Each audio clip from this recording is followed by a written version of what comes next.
Cara, se tu tá querendo fazer um intercâmbio e não sabe nem por onde começar, eu fiz esse vídeo explicando passo a passo do que eu fiz para organizar o meu intercâmbio em Malta no ano passado. A primeira coisa seria definir o objetivo desse intercâmbio.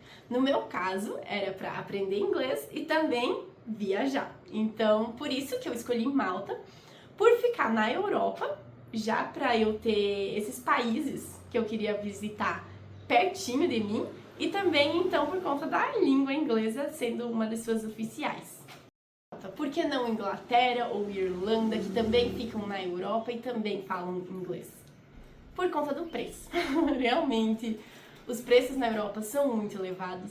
Malta também não é barato, mas comparando com a Irlanda e com a Inglaterra, era mais barato. Pesquisem muito bem o país, para ver se realmente é o que vocês estão procurando. Não fiquem também só nos mais óbvios. Por exemplo, língua inglesa, tem Filipinas que eu fiquei em dúvida depois que eu já tinha decidido tudo. Aí eu pensei, nossa, e se eu fosse para Filipinas? Eu não continuei as pesquisas porque eu não queria começar tudo da estaca zero novamente. Depois que vocês escolheram o país, o próximo passo seria definir o período para vocês irem. No meu caso, eu fiquei em Malta 12 semanas e eu fui para lá no final do verão até o outono. Em relação a Malta, eu aconselho a ir no verão. Mesmo que todo mundo fala que em Malta não fica frio, que dá para ir nas outras estações do ano, que é mais barato, mas gente, para aproveitar praia, tem que estar calor. E assim, realmente não fica aquele frio comparado com o restante dos países na Europa. Eu fiquei até o final, mais ou menos, de outono e não ficou bem frio, mas também não estava quente para aproveitar a praia. Então eu realmente aproveitei Malta mesmo, foi no primeiro mês, que era o verão. Depois eu aproveitava mais para caminhar até uma cidadezinha. Não era tanto mais para aproveitar os destinos mais aproveitáveis. País definido, período definido. O próximo passo seria escolher a agência e a escola. Primeiramente, fazer com a agência ou fazer diretamente com a escola? Eu pesquisei as duas cotações de preços com a escola e com a agência e vi que não varia tanto os preços, até muitas vezes a agência consegue ser mais barata, então eu recomendo ir com a agência mesmo, por conta de ter um suporte antes da viagem, durante a viagem, depois da viagem, se for o caso. A escolha da agência e da escola eu achei uma etapa bem demorada, porque eu queria o melhor custo-benefício. Então eu chamei diversas agências no WhatsApp, olhei os sites de várias delas também.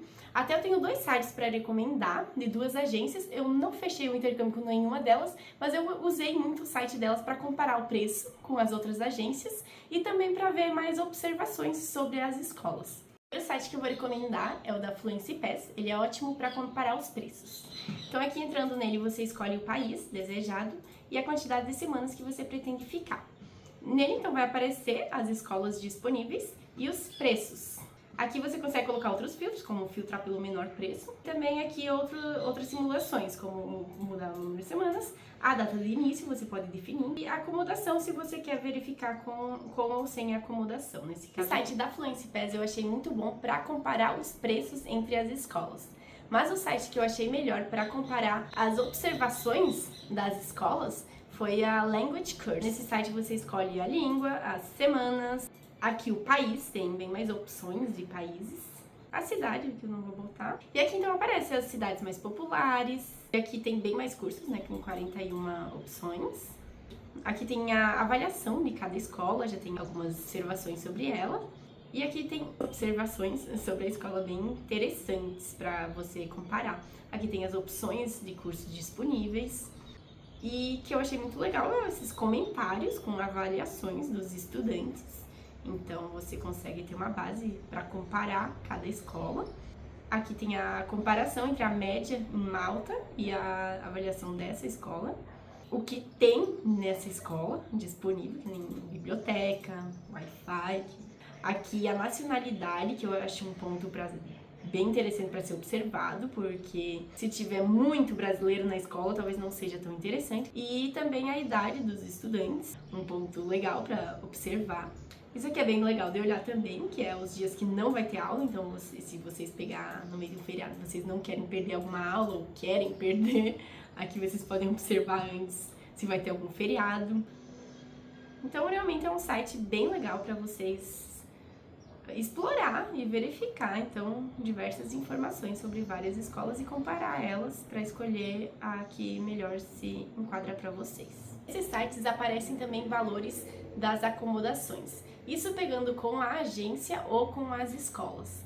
Eu, sinceramente, não recomendo vocês pegar a acomodação com a agência ou com a escola, porque por fora vocês conseguem valores muito mais baratos.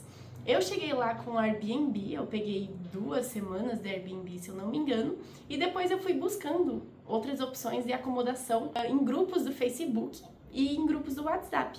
Eu encontrei uma acomodação no Facebook maravilhosa, assim, foi de frente pro mar, com vista pro mar, foi muito, muito bom, com preço muito menor do que as escolas e agências estavam oferecendo. Então eu realmente recomendo vocês a buscarem acomodação por conta própria, porque sai bem mais barato, vocês podem encontrar um lugar muito melhor e as escolas e agências elas ganham em cima dessa acomodação. Vocês indo direto com o proprietário ou o Airbnb, que é um pouquinho mais caro também, já sai bem mais em conta. E no final das contas, esse foi o ponto, eu acho que eu mais acertei, que foi não pegar acomodação com agência ou escola. Eu não sei se vocês sabem, mas estudante tem desconto de passagem aérea. Por exemplo, eu fui com a Air France e nela, você estudando a partir de 21 dias, você tem desconto nas passagens e ainda consegue levar 2 bagagens despachadas gratuitamente. Então, foi muito bom descobrir isso. Eu descobri isso por causa da agência. A agência me comunicou que tinha esse desconto, só que eles mesmos que iam fazer essa transação. Aí eu pesquisei no site e eu verifiquei que qualquer um pode comprar com desconto de estudante. Então foi o que eu fiz, eu comprei por conta própria as minhas passagens também. Falta ainda escolher o seguro viagem, que também é muito importante porque vocês vão estar em outro país, com outra moeda e podem acontecer coisas que vocês não gostariam que acontecessem. A maioria das agências também oferece esse serviço de seguro viagem, mas eu recomendo que vocês primeiro olhem o cartão de crédito de vocês, para ver se ele já não oferece isso. O meu oferecia, eu utilizei o cartão da XP, então só comprando a passagem aérea com o cartão e emitindo a apólice de seguro, então você já tem esse seguro viagem garantido, porém ele tem um limite de tempo. Então o meu, ele valia por 60 dias corridos e depois desse período eu precisava contratar outro seguro. E essa contratação do outro seguro eu pesquisei na internet, um que cobrisse tudo o que eu precisava e fechei com eles, mas eu não tive nenhum problema, então foi muito tranquila a minha viagem, graças a Deus não precisei usar seguro. Acho que são esses os pontos principais para a realização então do intercâmbio e realizar esse sonho.